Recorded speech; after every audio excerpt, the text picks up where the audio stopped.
Breakfast. First meal. First breakfast. What time is it? 11:37. It's cold. I love cold steak. It's a ribeye. Delicious. If you are new here, my name is Allison. Over on Instagram, I do go by carnivore.ali, A-L-I, and you can call me Allie. I ramble and do videos on how the carnivore diet changed my life, and to date, I'm down 50 pounds, which is astonishing to me. Never did I think back in January of 2023 that I would ever lose so much weight. And that is the least of the benefits. So the mental health benefits, my blood sugar regulation, the carnivore diet allowed me to heal and improve my life in 100 different ways. So thank you for joining me. And if you are curious to see some before and after pictures, I'm not so great at video editing and I really kind of don't like it and I overthink it. So I'm going to put them all at the end and you can see some of those. But like I said, the weight loss, that's why I came to the carnivore diet, and I stay for all the other numerous benefits. I would just want to start by saying this is not medical advice. I'm not telling you not to take medical advice. You got to figure out what works for you. I'm going to tell you about what happened when I started learning for myself. I did go against all of the medical advice I had been given from the time I was 23 and presented with my first autoimmune illness. This is what I learned, and this is how I figured it out, and it was a long time. But I'm not an expert, I'm not a doctor, I'm not your doctor, I'm not a nurse, I'm not anything of that nature. I'm a woman, I'm 49, and I'm a wife, and I'm a mother, and I'm middle-aged. This is what happened when I started researching and doing my own research and my own experiments on myself. And so it was successful. It helped me. Maybe it'll help you. I'm also not a purist. I do eat a pretty standard, mostly beef, carnivore diet, and it works for me. I'm not opposed to, reincorporating food at a later date. It's not most likely not going to be fruits and vegetables. I never cared about fruit, and I do have sugar addiction and that kind of thing. So, it's probably not going to be those things. I don't know.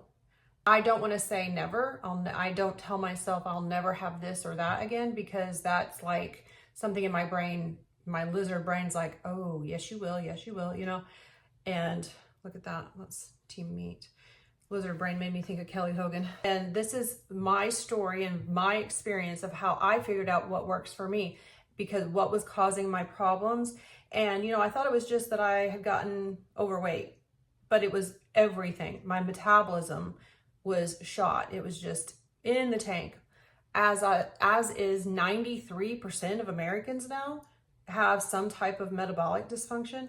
That is so crazy. And I would say, I bet most of the people don't even realize it.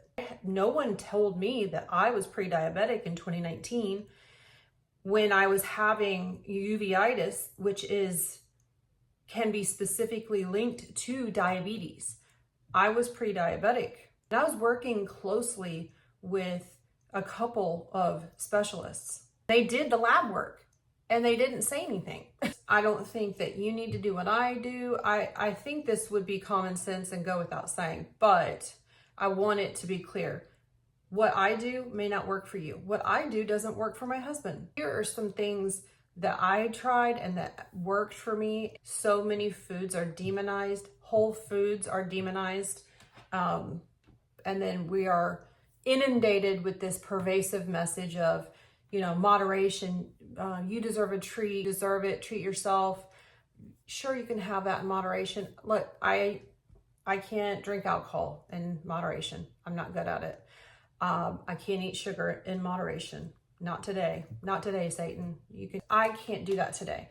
Does that mean I'll never drink again? Does that mean I'll never have this or that again? I don't know, but I'm not having it today. Today I'm having steak and bacon and some hamburger. That's what I'm having today. I have maintained a 30-pound weight loss for 6 months at this point. I have been eating a carnivore diet for over 18 months. Healthiest I've ever been in my life. I just turned 49. Started trying to lose weight about 10 years ago. In 2014, I'd had a major surgery that I did not go back to work. Needed to take off some time to recuperate.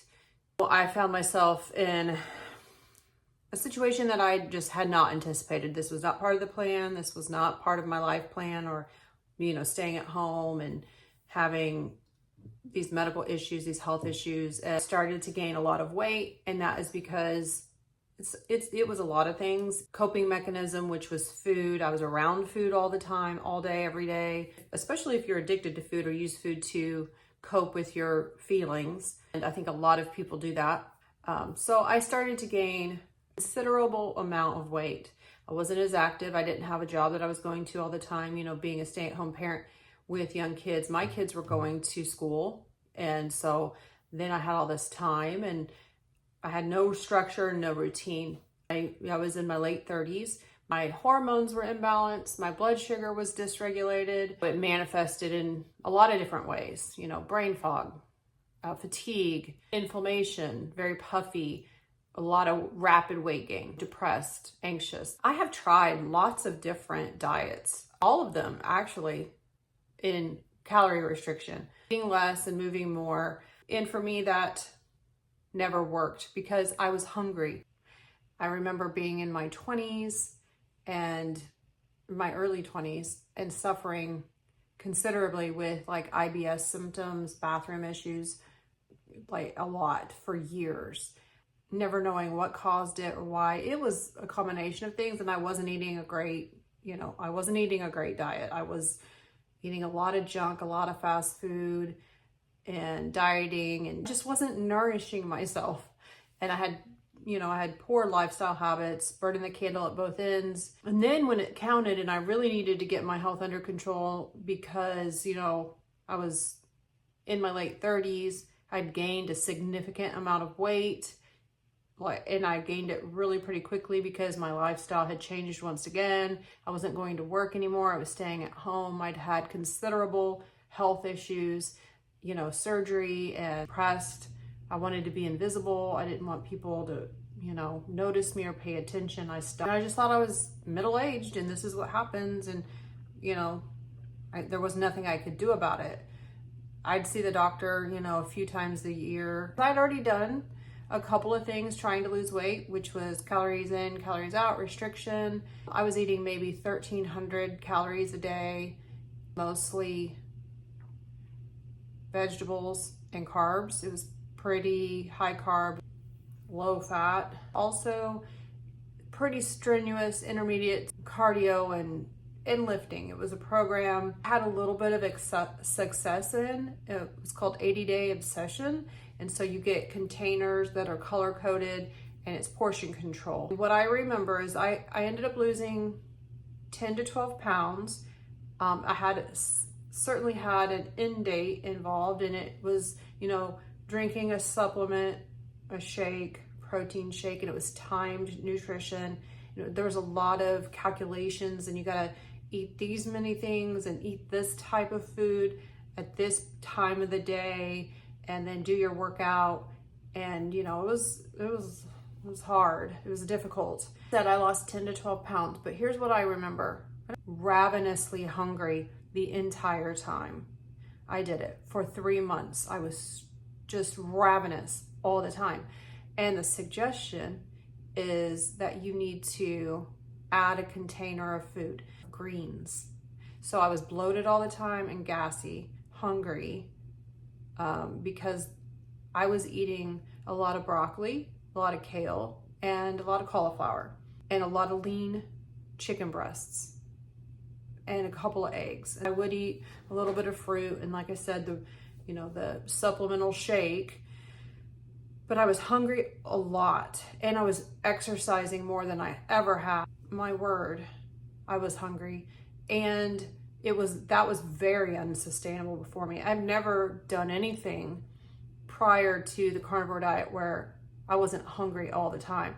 And there's some kind of, it's almost a glorification. Well, you're not dieting right if you're not hungry.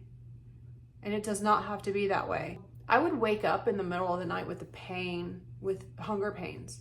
So I wasn't sleeping. I cannot imagine what my cortisol levels were, because I was consistently waking up every night in the middle of the night hungry. It was the worst.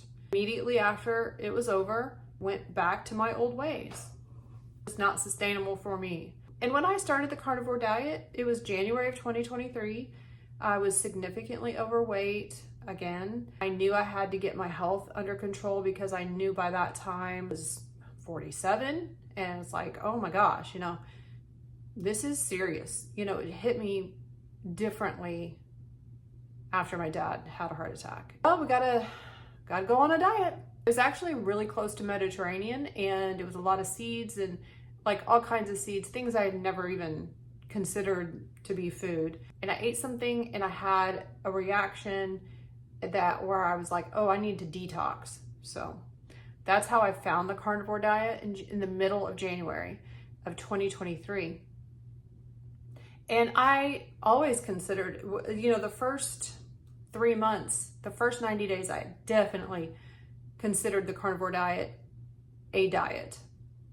And then, but I kept going, and it ended up being that it addressed a lot of issues that I never would have considered being related to, you know, the way I was eating and my lifestyle.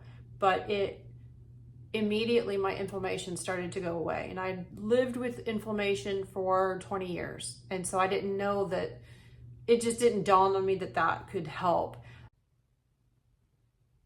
So my health improved the most when I stopped listening to the noise, and I started researching and figuring things out for myself. When I stopped dieting, when I started eating nourishing food, mostly meat, you know, fat, I cut carbs, I cut sugar, I cut processed food, I eat single ingredient food, and my health is the best it's ever been. Consider trying something that seems very radical. Really, if you think about it, is not. So think for yourself. You get to make the choices of your life. You're an adult, you're a grown up, and your choice. All right, I'll see you next time.